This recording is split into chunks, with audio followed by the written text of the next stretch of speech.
Well, good evening and welcome to Tucker Carlson tonight. President Trump has been abroad for a week now, visiting a bunch of places, including Saudi Arabia, Israel, and Western Europe. It's been an eventful trip in a lot of ways.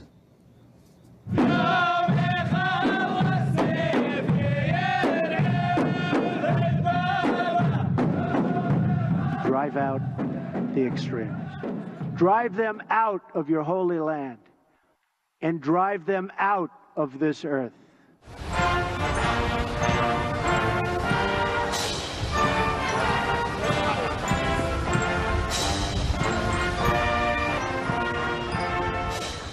And I want to tell you also how much we appreciate the reassertion of American leadership in the Middle East. I can relate a lot to what Barron is going through because I've been in his age in my dad's first term. And, yeah. And look how he turns out. The United States and Israel can declare with one voice that Iran must never be allowed to possess a nuclear weapon. Never, ever. Well, it wasn't just ceremony either. In Riyadh, the president announced a $100 billion arms deal, which decisively aligned the U.S. with the Saudis in opposition to Iran, its Shia rival. In Israel, Trump pressured the Israeli prime minister to restart peace efforts with the Palestinians. In Brussels, he told NATO leaders that the time has come for them to pay more for their own defense rather than relying on U.S. taxpayers to protect them. Now, you can agree or disagree with any of these ideas, but they are departures from the norm and significant. They are news, in other words, and they ought to be covered by the news media. Have they been? Well, take a look at some of the top headlines from this week. From CNN, Trump compliments Egyptian president's shoes. From ABC News, Pope to First Lady, what are you feeding Trump? From NBC, Trump pushes Montenegro's prime minister at NATO summit. From the New York Daily News, why the Trump women wore veils in the Vatican but not headscarves in Saudi Arabia. From the Washington Post, the world gets its first real look at the Trump marriage. Plus about 1,000 stories about that weird glass ball thing that Trump touched along with the Saudi king and the Egyptian president. What have we learned? Well, reporters are virtually to a person liberal Democrats, and as a group, they hate Trump the way the devil hates holy water, violently and viscerally. That is bad, as we pointed out before. Their hysteria saps credibility from the news business and makes them look ridiculous, as in this case. They're biased, but bias may not be the worst thing about the press. The worst thing is how shallow and dumb they mostly are, especially on topics that actually matter, like foreign policy. The reason? Well, the business model for many media companies collapsed about 10 years ago. A lot of the adults took early retirement at that point or went into PR. They were replaced by 23-year-old sociology majors raised on social media and blogs. This group doesn't really know anything. Worse, they don't know what they don't know. So they stick to what they do know. Clickbait. Was that a crystal ball Trump touched in Saudi Arabia? Did he hold his wife's hand afterwards? Barf. Who cares? Tell us something that matters. But most of them can't because they're not capable of it. And that is exactly why we called Charles Krauthammer for some facts. He joins us in the studio now. So, Charles, underneath all the hand-holding stories was, I think, a bigger story. What was it? It was a very big story, and I think it's understood around the world. And I do agree with you. I don't think it's so much anti-Trump animus, although that's big. It's mostly ignorance. Yeah. I mean, you know, we're coming up on the 50th anniversary of the Six-Day War. You ask any of the reporters in town, any of the people who are the major writers, and you ask them what was the cause of the war, what was the result. People talk about occupied territories. They haven't a clue what that was about. And what you see, therefore, as you point out, is emphasizing the trivialities. But this was a very significant trip, not so much for the actual events of the trip, but for the choices. He chooses to go to Saudi Arabia first. That's never been done. The reason? Because for the last 8 years, we had a policy that can only be called appeasement of Iran. Obama had this idea he was going to change. This can be a Nixon in China. He was going to be the one who would go to the Ayatollah, who would convince Iran we are not their enemy. So what was the first trip Obama did? He goes to Cairo. He says to the Muslim world, I'm new. I'm your friend. We will no longer abuse you and disrespect you. All these apologies. And he thought he'd reap the rewards. What he reaped the rewards of a naif and of a man who did not understand that Iran was unappeasable. So 8 years later, Trump says, no, we've abandoned the Sunni Arabs who are terrified by Iran, who are threatened by Iran, who are facing an existential threat from Iran, and we're going to reassure them we're on their side, we're not abandoning them, we're not going to tilt to Iran. And by showing up in Riyadh, by giving a speech to 50 Sunni nations, we basically are declaring the U.S. understands the Muslim world right now, the historic importance of what's happening in Muslim is a civil war between Shiite Iran, Persian Shiite Iran, against Arab Sunni nations. That's the war. That explains Iraq, it explains Syria, it explains Lebanon, explains what's going on in Yemen. That's the war, and this United States, having tilted towards the Shiite side, which means aligned with Russia, with Assad, with Hezbollah, with all the bad guys in the region, that's over. We're back where we've always been, on the side of the moderate Arabs, the Gulf Arabs, the Saudis, the Sunnis, and that's the importance of this trip. So that's exactly what you would do if you were a puppet of Putin, right? Oh, wait, no, it's the opposite. But this, you wrote a piece about this I thought was really smart. You said this is one of the most important things you can do to bring Israel closer to its Arab neighbors. That's one of the amazing side effects. The Saudis, the Gulf Arabs, the Egyptians, Jordanians, Egyptians and Jordanians already have a peace treaty with Israel. But the rest of the Arab world is stuck in this 70-year habit of hostility to Israel, and they have not been able to move.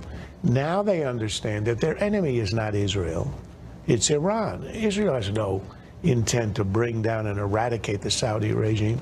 Iran does. Iran is an enemy of Israel, it's an enemy of the moderate Arabs, Sunni Arabs.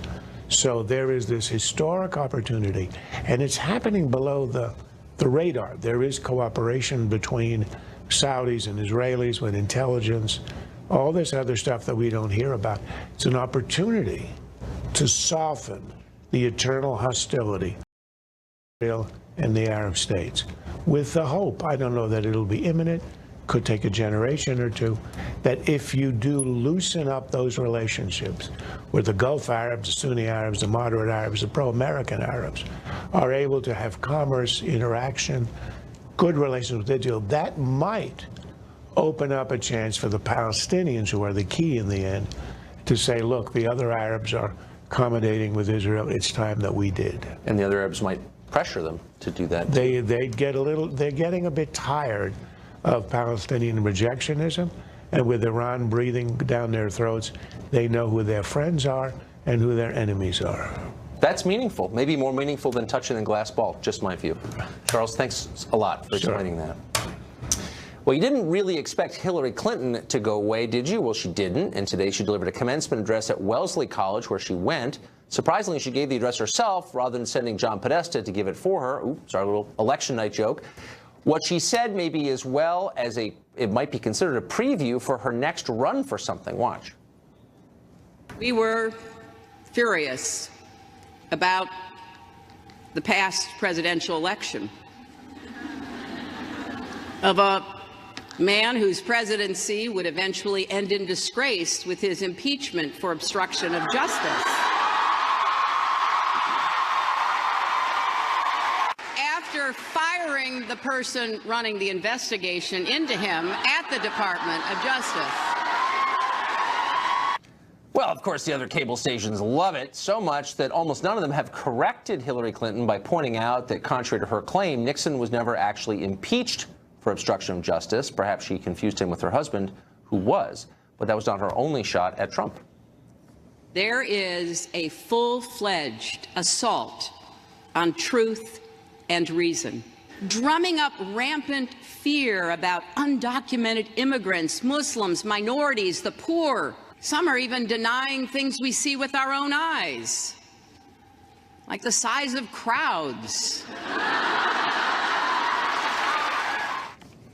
Meanwhile, the former candidate also gave an interview to New York Magazine, conducted by fawning abortion activist Rebecca Traister. Whoa, what a puff piece it was. But interesting, throughout the whole thing, Clinton never says word one about her own culpability for losing the campaign. Instead, she spread the blame elsewhere. At one point, she says, quote, "What I was doing was working. I would have won had I not been subjected to the unprecedented attacks by Comey and the Russians, aided and abetted by the suppression of the vote, particularly in Wisconsin." That's right. She didn't visit Wisconsin once during the general election, but her poor showing there was because of voter suppression, the Russians, and Jim Comey, also sexism. She also makes the bold, and by that we mean deranged, claim that, quote, we're up against an even greater domination of the media by the right. Because, you know, you've noticed that recently. Really, the press is dominated by the right. It's unbelievable. They control everything. Are you ready for Hillary to run again? Will she have anyone left to blame by the time that campaign is over? Crystal Ball may know. She's a Democratic strategist and former congressional candidate, and she joins us tonight. Crystal Ball, thanks for coming on. I was sympathetic to Hillary, kind of. I'm always sympathetic to people who lose and are humiliated until I read this piece in New York Magazine, which is like deranged. And in it, she blames, quote, voter suppression for losing a state that she never bothered to visit. I don't know any Democrats who believe that's true. Why would she say something like that? Well, I think she has definitely been trying to explain her loss, and she says things like, I take responsibility, but then she also does want to shift the blame to things like voter suppression and James Comey and the Russians. So, I mean, I actually agree with you a lot on this, Tucker. I do think that it's possible to say, look, maybe if Jim Comey handles things differently at the end of the campaign, maybe things do go a different way. But ultimately, Donald Trump did not run an amazing campaign. He was not an amazing candidate. He was highly polarizing, and when Election Day came, a majority of Americans were saying he's unfit for the presidency. Hillary Clinton should have been able to win and should have been in a position to win, even with the slings and arrows of Russia and Jim Comey, et cetera. I talk a lot about this, actually, in my book, Reversing the Apocalypse. I think the Democratic Party as a whole has really strayed from their roots as a party of the working class, focused on those economic issues that Trump really did touch on. So, look, I didn't want her to run in the first place. I was a Joe Biden supporter, and then I was a Bernie Sanders supporter. I think there were a lot of problems there. But I also think the problem goes deeper with the Democratic Party if you just look across the country at all the governorships and the state legislative seats and all of that we've lost. I think we've got to do a lot more soul searching than saying Russia and voter suppression. Yeah, and racial division. I mean, I got to say, though, I was surprised a little bit, even for Hillary, to see just how unwilling she is to come to terms with what happened. And, you know, Trump is often attacked as delusional, and he believes things that are demonstrably false, et cetera. Hillary certainly does, based on this interview. I mean, if she believes the things that she says this, for example, I have a lot of sympathy for voters in a lot of places I didn't win because I can see how hard it was. She's saying that because she's spending her time, she says, looking at Google algorithms that show where people search for WikiLeaks. And people who read the WikiLeaks dump were so hoodwinked, she feels sad for them. I mean, that's crazy. The WikiLeaks dump was real. I mean, whatever you think of the dump, like, a normal person wouldn't say something like that. Do you think? Well, I've never lost a presidential race, so I, like you, have a lot of sympathy. I have lost a congressional race, but I, like you, have a lot of sympathy for what that must be like, and especially when, obviously, she's spent many years preparing, many years thinking about this, 2 bites at the apple, et cetera, et cetera. But ultimately, to me, the problems with the party go so much further than Hillary Clinton. In a way, she's sort of the symptom of the problems of the party, that we would think she would be the best candidate for this moment, when people are looking at the future and saying, when are my wages going to rise? What does the future look like for my kiddos? And so we've got to have people who can speak credibly to that experience and don't have all this baggage of, you know, 6-figure Wall Street speeches and sitting on the board of Walmart and all of those things from her past. We really need new leaders and new faces. No, I think that's an entirely fair point. A healthy party would never have nominated her or allowed itself to be bulldozed by the Clinton cartel. So I want to get back to the Comey thing. One thing I kind of agreed with in her complaints is that Comey hurt her. I mean, I think that's just true. I'm not saying that for partisan reasons, obviously, but he went and said she'd committed some wrongdoing, but wouldn't specify what it was. I felt it was unfair at the time. And she's mad about it. I get it. But then she's also mad that Trump fired this guy who behaved in an out-of-control way. How can you think Comey was doing things no FBI director ought to do and that he should keep his job? I don't understand it. Well, he shouldn't have kept his job at the time, and what he did was completely out of bounds and definitely did hurt her. And he has himself expressed that he did not want to put his finger on the scale in a partisan way. But by the time that President Trump decided to fire him, he was then in the middle of an investigation. If you were going to get rid of him, then get rid of him right out of the gates, not when he's already into this investigation. And not after, by the way, that you've said you want his loyalty, and also, by the way, maybe lay off Michael Flynn. I mean, that's what makes it inappropriate. I half agree with you that the president should have canned him day one. It was obvious to everyone watching there was something weird about Jim Comey. He would get up his high horse and couldn't dismount. But if he's bad for the country in January, he's bad for the country in April and May. So, like, why can't Democrats just celebrate the removal of a crummy FBI director? It seems pretty simple.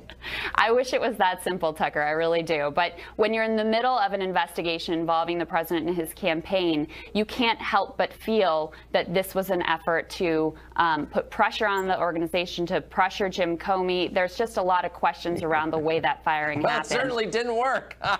Whatever the intent. Crystal, thanks for joining us tonight. I appreciate it. Always great to see you, Tucker.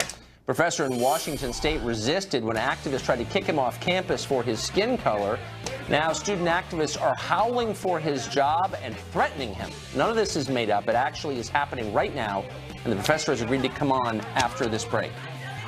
Also, we'll ask Dirty Jobs host Mike Rowe whether the fight for a $15 minimum wage will help the middle class or usher in a new era of robot hamburger makers. Stay tuned. Tonight, the title is not an overstatement. It really is crazy. Consider Evergreen State College in Washington and Olympia. Every year, the school holds a day in absence. In years past, non-white students symbolically left campus and attended anti-racism events. This year, student activists demanded that all white people leave campus or else.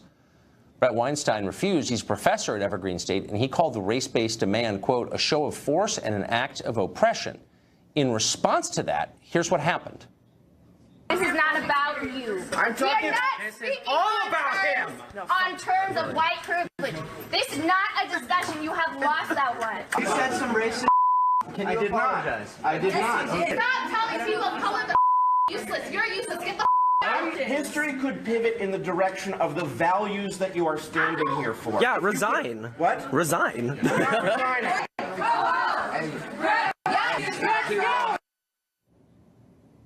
Wow. Professor Brett Weinstein joins us now. Professor, first of all, thank you for coming on. That looks like something, out of Phnom Penh, 1975. Was that, I mean, what exactly was going on there? What happened? Well, what happened is that 50 or so students decided to disrupt the class that I was holding that morning and demand my resignation. Because you wouldn't leave campus because you're white? Well, they imagine that I am a racist and that I am teaching racism in the classroom, and that has caused them to imagine that I have no right to speak, that I am harming students by the very act of teaching them. What happened after the video cut out? Well, that's an interesting story. The campus police apparently showed up outside of the classroom. The protesters then blocked their entrance. I did not call the police. Someone else called the police, and they were concerned for my safety. But when they tried to come into the building to make sure that I was okay, the protesters blocked them. And because the issue of policing is so sensitive at the moment, the police had to run around and find another entrance to the building to get inside and check with me. At the point they did that, the protesters moved on and corralled the president of the college at his office. They extracted some demands from him. Among the demands was that there would be a meeting, well, actually, demands is perhaps the wrong word, a concession, that there would be a meeting at 4 o'clock in a large room on top of our library building. So that meeting took place at the end of the day, and believe it or not, it was far crazier than the video that you just showed. This whole story is so over the top that even though we do a lot of these, it's hard for me to believe it's real. So the core demand is that all people of your skin color leave the campus. Your president is a guy called George Bridges. Where was he? Bridges. Why isn't, there he is right there. Why, George Bridges is supposed to be running this school. Why is he allowing a mob to threaten one of his professors? Well, I must say, I have some concern that the story is so strange that it's not even going to make sense to an audience that isn't local to the campus. Dr. Bridges is allowing this mob to effectively control the campus, and they have been in control since 9:30 on Tuesday morning. At this moment, I believe Dr. Bridges is answering a set of demands put forward by the protesters, and they have said that if he does not accept their demands, that there will be violence. I do not know what his response to those demands is going to be, but I know that that's taking place at this hour. He has also told the police to stand down. So although the campus police have a sense of what it is that needs to happen in a circumstance like this, they have been hobbled by the fact that they answer to the college administration, and in fact for several days have been barricaded in the campus police station. Oh my gosh, this is like something out of another country. It's just hard to believe any of this is real. And just our viewers should look this up online, because there are a lot of pieces to the story. It's hard to convey on television, but you had this, I thought, powerful line in your letter, and I assume you're no kind of right-winger. If you teach at Evergreen, I'm sure you're, a Hillary voter, but you had this No, line. not a Hillary voter. I'm a deeply progressive person, and I must say there you go. I'm troubled by what this implies about the current state of the left. Well, you think? You said people shouldn't be allowed to speak or not on the basis of their skin color, which seems like a foundational belief of the left, and one that I agree with strongly. And for that, they physically threatened you and are trying to get you fired. This is unbelievable. They are absolutely trying to get me fired, and they believe that my words in my email are transparently racist. And I think we're caught quite off guard when people who were not at Evergreen read my letter and couldn't find any racism in it. Well, yeah, just the opposite. Professor, Godspeed to you, and I hope you'll come back with an update on this story, because it's really one of the most amazing things I've ever seen. Thank you. Thanks, Tucker. If you found that compelling, next Monday we're putting on a full hour of campus stories, dedicating it to the madness that is consuming our college campuses. Here's a preview of that. You have an absolute right to express your views, period. You're right. Do they no, not you're teach? right. Okay, then, and that would include whiteboards, no? I mean, it's kind of simple.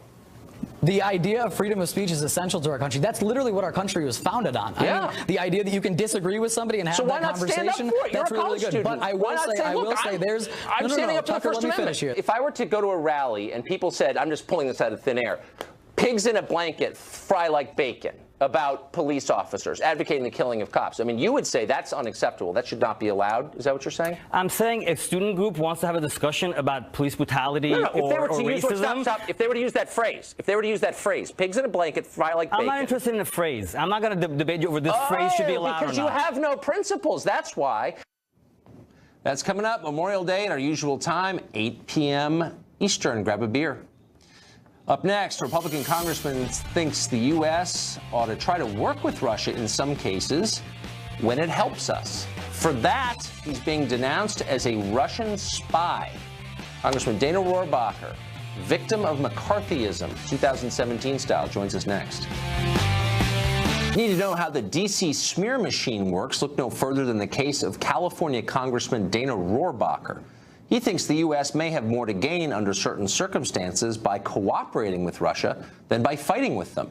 That view may sound familiar since Barack Obama held it just a few years ago, but things have changed dramatically in Washington. Last week, the New York Times targeted Rohrabacher, printing leaks from unnamed officials who said Rohrabacher was warned in 2012 that Russian intelligence was trying to recruit him. Now the left is treating him like a Russian spy. Keep in mind there's no evidence he did anything wrong. Congressman Dana Rohrabacher of Orange County joins us tonight. Congressman, thanks for coming on. Hey, Tucker. Good to be with you. So are you now, or have you ever been, a spy for the Russian government? No, nor have I ever received any financial support from the Russian government or Russian people, period. That's all baloney.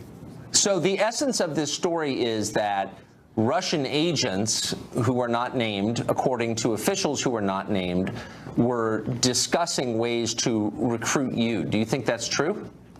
that's basically the essence of the story. I had met I'm the chairman now of the committee, the subcommittee in Congress that oversees our relations with Europe, Russia, and Central Asia.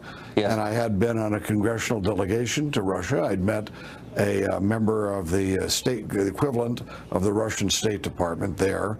He was later transferred to Washington and went out of his way to remake our acquaintance. Now, that's what the FBI was warning me about, that he might be that he was an intelligence officer. Well, I treat anybody from the Russian embassy, or frankly, any embassy, when I don't know the person, I treat them as an intelligence officer. That's the rational thing to do. So, I mean, the implication of the story, though, is that you were doing something wrong. Now, I guess the obvious question is, that was 5 years ago. Why did it come out now? Well, this is basically what we're experiencing. Something with no substance in it, and it's being stated in a very sinister way to leave people with the idea that I have done something or President Trump has done something wrong, and we in some way have done something that isn't beneficial for the United States, but is in some way beneficial to Russia. By the way, at the same time, the people leaving that sinister idea, they don't even mention Hillary Clinton and the Clinton Foundation raising millions of dollars from oligarchs in Russia. At the same time, they're selling away America's uranium to those oligarchs. Right. No, this is if you were to look up McCarthyism, this is exactly what it looks like. This is the definition of it. Do you think the United States, though, as a policy matter, has something to gain from cooperating with Russia under certain circumstances? Well, that's where I'm actually, I am a lone voice, except for President Trump has the same inclination, and that is we've got to prioritize who our enemy is. In World War II, our enemy was Adolf Hitler and the Japanese militarists, and we needed Joe Stalin, and we worked with him. Well, our primary enemy is no longer the Soviet Union. The Cold War is over, and I fought the Cold War, as you are well aware, and was a player. I was Reagan's staffer, but I did a lot of things in the Cold War to defeat the Soviet Union. But the Soviet Union doesn't exist. Our priority enemy now has to be radical Islamic terrorists. If there's a nuclear bomb that goes off in one of our cities, that will be the enemy. We need to cooperate with Russia. They're being murdered just like the rest of our allies to defeat the primary enemy. I get a lot of guff about that because there's this unrelenting hostility towards Russia that would, they're not there. It's an imperfect government there. They are not as good a democracy as our Western European allies, but they should be helping us defeat radical Islam.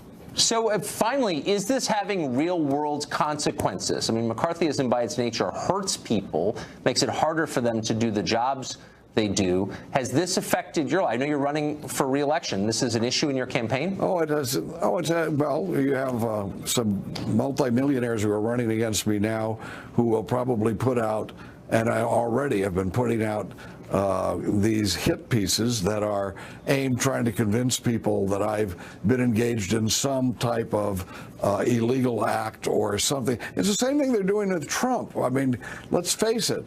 You got all of these sinister implications when there's nothing there. I mean, I've been looking for proof that the Russians had something to do with hacking into the DNC emails, but it's not there. After you hear these people testify, well, Trump is being castigated now, and this is an attempt.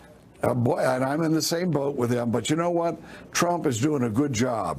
He's over there expanding America's influence among people who thought we were pushovers for the last 8 years, and both on the terrorist side, but also on our allied side. So I'm proud to be backing up President Trump in these efforts. Congressman Dana Rohrabacher, who, by the way, when it actually mattered, was on the right side of the fight against Russia. Thank you for that. That's right. Thank you. Champion of the working man joins us next. Never miss that, including tonight. We'll be right back. Days ago, protesters amassed outside a McDonald's shareholder meeting in Chicago. They demanded that the company start paying its roughly 850,000 workers in the United States a $15 minimum wage. Do the protesters really want to get their wish? What would happen if they did? Working at McDonald's is not that complicated. So would a $15 wage drive further automation and lead to mass layoffs? No one really knows, but that's a concern, and we brought up recently with former Dirty Jobs host Mike Rowe. Here was his view. Mike Rowe, thanks for joining us. I wouldn't miss it. So protesters have gathered outside McDonald's across the country demanding higher wages.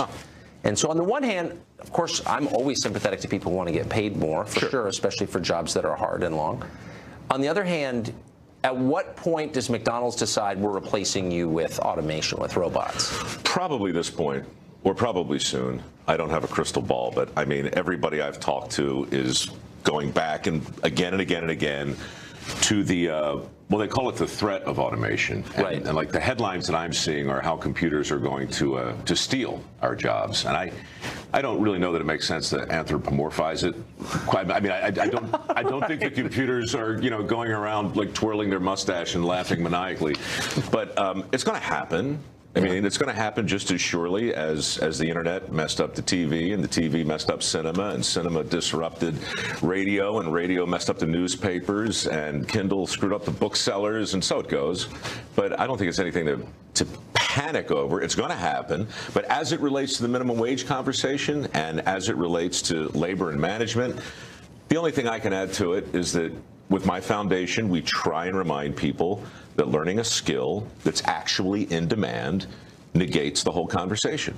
If you can weld, if you're a plumber, if you're an electrician, if you're willing to learn a skill that has a pre-existing demand, then you don't have to constantly negotiate and talk about a few extra dollars in order to stay in a position that, frankly, I don't know how you advance in that kind of thinking. That's right. Right. So our philosophy is pretty simple. If you have a skill and that skill is in demand, you can work where you want and you can write your own ticket. If you don't, you're going to have to hope the next negotiation works out and the next minimum wage position falls favorably in your direction, which strikes me as fatalistic. That's such a common sense point. No, I can't help it. I can't help it. I'm just. But it makes inherent and unassailable sense. So why aren't our schools encouraging some percentage of kids to do the same thing? As we've discussed before, I think we've got it in our heads that there's a category of good jobs and bad jobs, that there's a category of good education and bad education. We don't call it that. We call it higher education and alternative education. Right. But look, it's fun with the language, right? And the minute you categorize an entire vertical of education as alternative, you might as well call it subordinate. So the message starts early on. If you go to a trade school, you're going to have to settle for a second-class job or some kind of vocational consolation prize. And so parents don't want that for their kids. Guidance counselors don't want that for their schools. So all of these opportunities that today constitute 5.6 million available jobs, open jobs, that are sitting there. They don't get any press and they don't get any love because somewhere back in the reptilian part of our brain, we believe they're substandard. That's dumb. But they pay well. What I'm confused by is so many young people wind up in what they're calling the sharing economy, where a few billionaires in Silicon Valley exploit them for nothing, basically. So you rent your apartment on Airbnb, drive a car for Uber. These are jobs that pay many times that, right? Or am I missing it? Well, look, I mean, it's hard. It's tempting to take a cookie-cutter approach to everything. Of course. And put every job. What's a news anchor get? Kind of depends. You in Dubuque, Definitely Des Moines, depends, for right? sure. Well, same thing with welding. You know, if you got your certificate to weld and you're in Oklahoma, you might start at 45 grand a year. A year later, you might be in western North Dakota making 120 grand, or in the Gulf doing better than that. The skill goes where you go. And this is another thing schools don't teach. If you have a skill that's in demand, it's innate in you. Whatever talent. It's portable. Yeah, it's inherently mobile. It's not, you don't have to go to the McDonald's, with respect, right? I mean, you don't have to go to the retailer and stand behind the counter and wait for the business to come. You can, no one talks about the path to small businesses that trades represent. They just don't talk about it. But on my old show, I can't tell you how many people I ran into who had a small business, who had employees, who had multiple trucks, but started with a skill. So my thing with the minimum wage and with automation and with all of it is that anything we do that knocks the bottom rungs off of the ladder that we all must surely climb, yeah, that's for sure, is self-defeating. So if getting to $15 an hour hastens automation and therefore eliminates thousands of opportunities for kids who, by the way, are not just learning how to flip a burger, but how to tuck their shirt in, how to show up on time. All this basic stuff. I mean, how else do you learn that except by being in your first or second job? We're going to arbitrage logic right out of the equation, and then R2-D2, take a bow. That's not bad. Add the special sign. It's very good. It's very good. And by the way, you're not reading anything. I can just assure our viewers that was. No, well, I can't read, tragically. And this is something we should talk about in the future. We should. That's right. Literacy. Mike Rowe, it's always great to see you. Likewise. To follow our hearts, and now a woman is doing that by marrying her true love, a train station in San Diego. Could that be the craziest story of the day, or merely somehow just the runner-up? Our Top That contestants are here.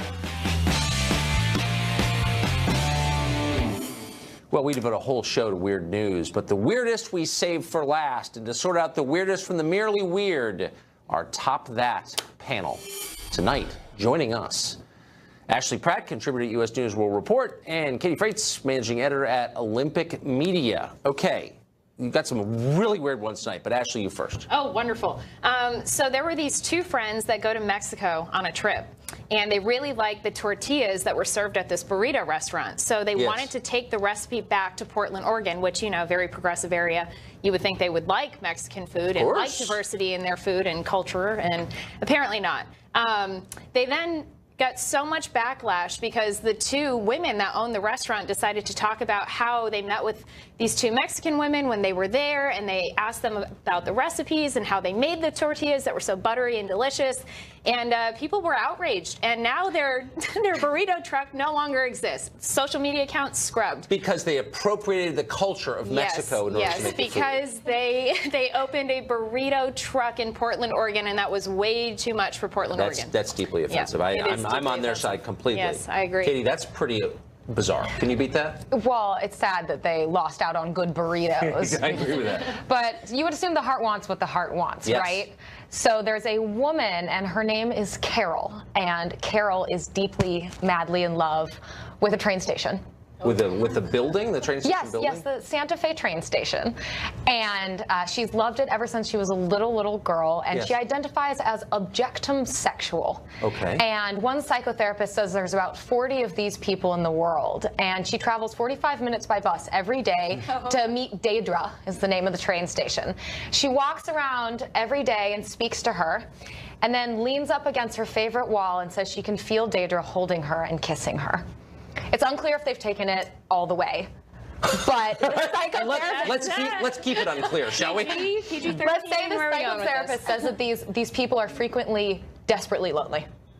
Okay, so we're laughing at this now because she hasn't moved to D.C. and set up her own lobbying group, at which point it'll be illegal to make fun of this. Will be fired from her job. Well, and the government hasn't even recognized it, which I think is just unfair to Deidre. Well, they got to put like millions of dollars behind that study. I'm sorry to say, that's not even close. Yours is weird, but it's weird in a recognizable way. That's weird. Katie, congratulations. Every train station needs love. And a consolation trophy to you. Oh, no, well, but you were participation trophy. I'd appreciate more. Trophy. Thank you both very much. We'll be right back.